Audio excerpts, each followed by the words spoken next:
அச்சு அசலா இளையராஜாவாகவே மாறிய தனுஷ். உச்சகட்ட கோவத்துல ரஜினி, கமல், உனக்கு எதுக்கு இந்த வேண்டாத வேலை? நடிகர் தனுஷ் அடுத்ததா இளையராஜாவின் பயோபிக்ல நடிக்க இருக்காரு. அது தொடர்பான அறிமுக நிகழ்ச்சி தான் நடந்தது.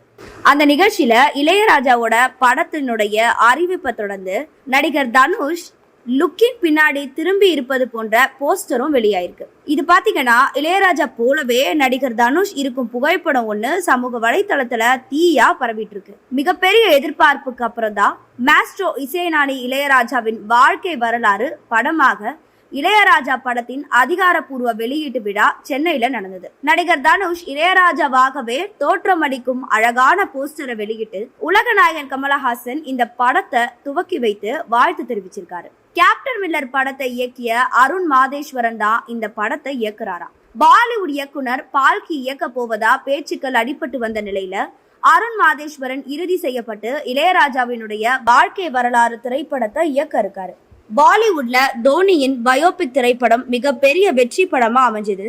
அப்போது 200 கோடி ரூபாய்க்கு மேல அந்த படம் வசூல் கிடைச்சது. அதன் பின்னர் ஏகப்பட்ட விளையாட்டு வீரர்கள் மற்றும் அரசியல் தலைவர்கள், நடிகர்களின் பயோபிக் படங்கள் உருவாகிட்டு வந்துட்டு இருக்கு. அதனாலதான் அந்த படங்கள் எதுவும் பெருசா ரசிகர்களை கவரலன்னே சொல்லலாம். தமிழ வெளியான தலைவி திரைப்படமும் எதிர்பார்த்த வெற்றியை பெறல. அதனால இளையராஜாவின் பயோபிக் திரைப்படம் கமர்ஷியல் ரீதியா மிகப்பெரிய வெற்றியை பெறும்னு எதிர்பார்க்கப்படுது. இசையமைப்பாளர் இளையராஜாவின் வாழ்க்கை வரலாறு திரைப்படத்துல நடிகர் தனுஷ் இளையராஜாவாகவே நடிச்சிருக்காராம். இளையராஜாவின் பாடல்கள் தான் தன்னை இதுவரை தனிமையில் இருந்து காத்து வந்ததுனோ வழி நடத்தியதுனோ அவரது பாடல்கள் தான் என்ன நடிக்கவே உறுதுணையாக இருந்ததுன்னு தனுஷ் உருக்கத்துடன் பேசினாரு. கேப்டன் மில்லர் திரைப்படம் எதிர்பார்த்த வெற்றியை பெறாத நிலையில இளையராஜா பயோபிக் திரைப்படம் தனுஷுக்கு மிகப்பெரிய வெற்றி படமா அமையும்னு ரசிகர்கள் எதிர்பார்க்கறாங்க. நடிகர் தனுஷ் இயக்கி நடிச்சிருக்க ராயன் திரைப்படம் விரைவில் வெளியாக காத்திருக்கு. அதன் பின்னர் தெலுங்கு இயக்குனர் சேகர் கமுலா இயக்கத்துல ராஷ்மிகா மந்தனாவுடன் இணைஞ்சு குபேரா அப்படின்ற படத்துல தனுஷ் நடிக்க இருக்காரு. அடுத்ததா இளையராஜா படத்துல தனுஷ் நடிக்க இருக்காரு. இளையராஜா படத்தின் டைட்டில் இளையராஜா தானே? அந்த படத்திற்கு இசை யாருன்னு ரசிகர்கள் கேள்வி எழுப்பிட்டு இருக்காங்க. இளையராஜா இசையமைச்சா மட்டும்தான் இந்த படம் நல்லா இருக்கணும், அதுதான் நடக்க போகுதுன்னு இளையராஜா எப்போதுமே படத்திற்கு சரியான தலைப்பாக இருக்கணும் ரசிகர்கள் கருதுறாங்க. இந்த விழாவுல நடிகர் தனுஷ் என்ன பேசினார் தெரியுமா? இது எனக்கு உண்மையிலேயே நிறைவான தருணம்.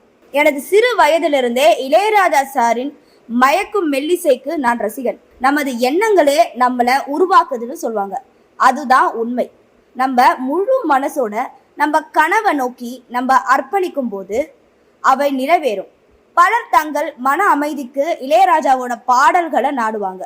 பலர் உறக்கத்திற்காக அவரது பாடல்களை மூழ்குவாங்க. நான் பல இரவுகளை அவரோட இசையுடன் கழிச்சிருக்கேன். வெள்ளித்திரையில அவரது பாத்திரத்தை ஏற்று நடிக்க வேண்டும் என்பது எனது கனவாக இருந்தது. இப்போது அது நடக்குது. அது ரொம்ப மகிழ்ச்சியா இருக்கணும்.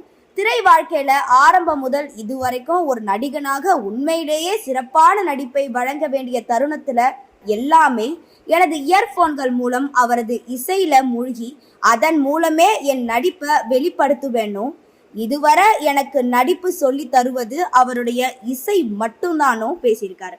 இந்த படத்துல அவரது கதாபாத்திரத்துல நடிக்க வாய்ப்பு கிடைத்தது நான் ரொம்ப பெருமையா உணர்றேனோ தனுஷ் சொல்லியிருக்காரு. இளையராஜா சாரின் உண்மையான அபிமானியான மாண்புமிகு கமலஹாசன் சாரின் வருகைக்கு என் மனமார்ந்த நன்றியை தெரிவிச்சு கொள்றேனோ தனுஷ் சொல்லியிருக்காரு. அருண் மாதேஸ்வரன் ஒரு மகத்தான பொறுப்பின் கணத்தை உணர்கிறார் என்பது புரிகிறது.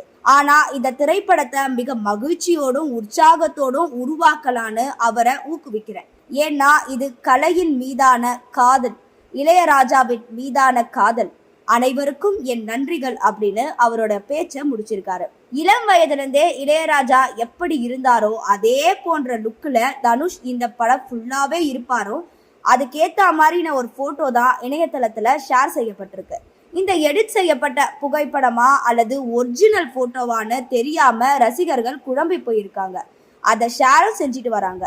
இந்த அளவு தோற்றத்துக்கு நடிகர் தனுஷால மட்டுமே மாற முடியணும். வயசான தோற்றத்துல தனுஷ் லுக் எப்படி இருக்கும் என்பதுதான் அனைவரோட கேள்வியாகவும் ஆர்வமாகவும் இருக்கு.